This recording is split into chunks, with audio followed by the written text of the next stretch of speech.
This is my last morning at the cabin that Paul and I rented 14 days ago.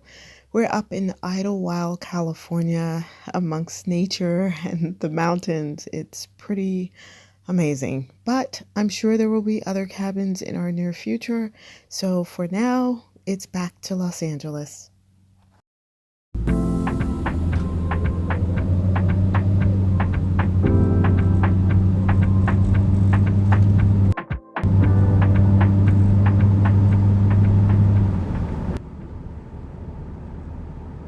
While at the cabin, we had several Zoom meetings with homeowners about house sits, and some of them really weren't a good fit, but this particular one was, and it's only 8 minutes from the beach. Hello, I can never say no to the beach.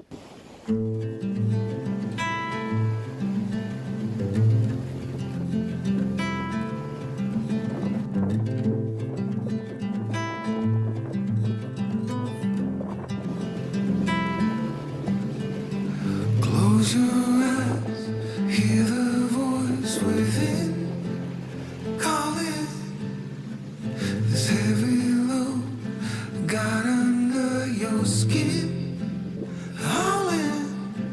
You got the white knuckles holding on it tight, keeping your feelings bottled up inside, heading for collision in the night. To really live, you gotta die. Breathe in, breathe out. Hey, come alive. Breathe in, breathe out. Look at the colors, colors, colors. Right.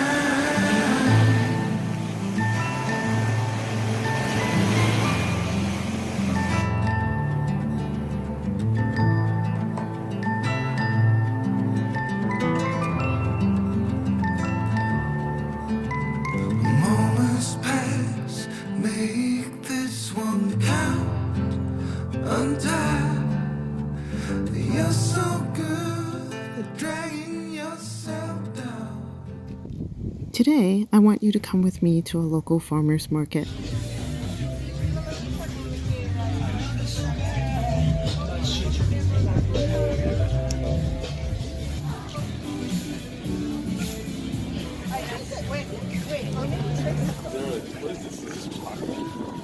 This is red velvet. Red velvet, oh my goodness. Oh my god, it's windy. This is the chocolate whiskey. That's the chocolate whiskey and the Did chocolate you say cafe. chocolate whiskey? Yes. Oh, you're kidding me. Nice. No, they're both the same. Okay. They're super good. Oh, wow. This looks awesome. One you just tried, and this is the same thing but with no nuts on top. The no nuts one has Oh, it's like amazing. a more.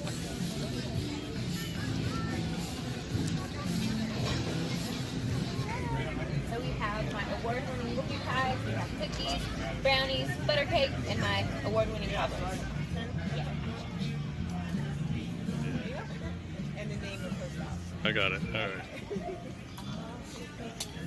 All right, thanks guys. Enjoy. Have a great afternoon. Good, how are you? Very good.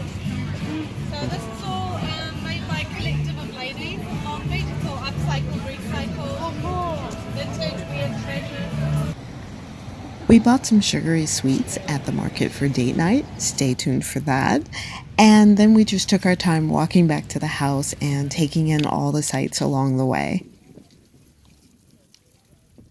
When Paul and I first started dating, he bought me a book of vintage postcards of Los Angeles because he knew I wanted to move to California. I talked about it all the time. And here we are now. In a sense, those postcards were our first vision board together as a couple. I've created vision boards on and off throughout my life to create things that I've wanted, like travel and love, and it's worked really well for me. If you'd like a glimpse of how I create my vision boards, I will share that at the end of this video.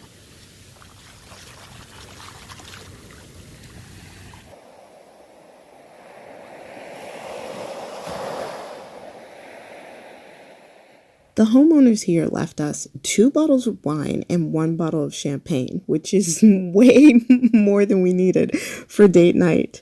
We did have to explain to Molly, though, that she is not part of the festivities.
I stayed in all weekend working on my TV script because I'm entering it in a screenwriting contest this month.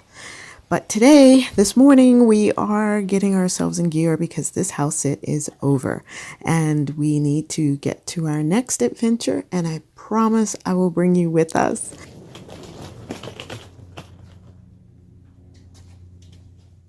As promised, I'm going to show you how I create vision boards and use those to manifest things in my life.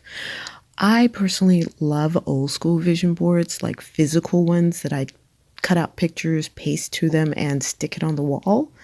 But with traveling the way that we do, it's just not practical. So now I do mine on Pinterest. And I have boards for all kinds of things that inspire me, that I would like in my life. Of course, you can use Instagram in the same way. If you would prefer to do a physical board, let's talk about that.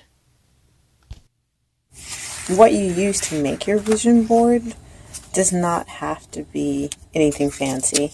If you can't afford to go out and buy a bunch of magazines, but you really don't want to do a digital one, you can go through free catalogs that you get in the mail. You know, if there's something in there that strikes you, feel free to cut that out, to use that. Like, for instance, this here.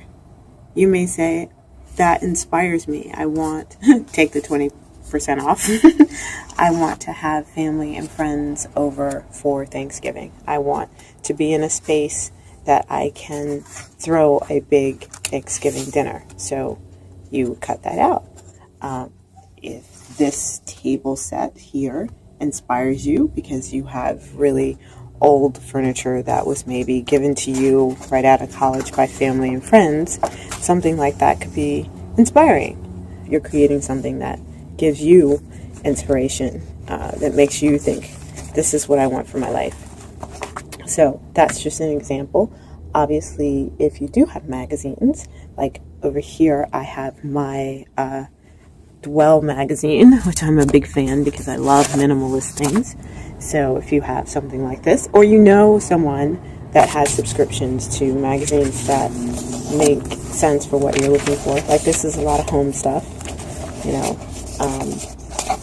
Words are great on vision boards as well, like this, dream it, build it. That would be great on your board. A really minimalist environment like this, if that inspires you, this definitely does me. This, you know, you want to spend more time in nature, cut that out. If you want to have better style, if you want to be able to afford really great lipstick, this would definitely be on my vision board. Look at that. Oh my God. Yes, I am totally all about cooking and having a beautiful kitchen. So anyway, you see the point I'm making here. Like, it can be anything that inspires you. Ah, I love that. Look at that. My vision is to live in a home that connects to the natural beauty of its surroundings. I would totally cut that out because that speaks to me. Picture of friends, that could be, sorry about that. That could be something that you add because look at that. They all look like they're having a really great time and it looks like it's somewhere international, which definitely appeals to me. So I guess you get the idea here. Whichever vision board you decide to make, just make sure you spend time meditating with it and really seeing yourself, feeling what it's like to be in those spaces and to have those things in your life. If you create vision boards, I would love to hear what you've manifested in your life through them. See you next week.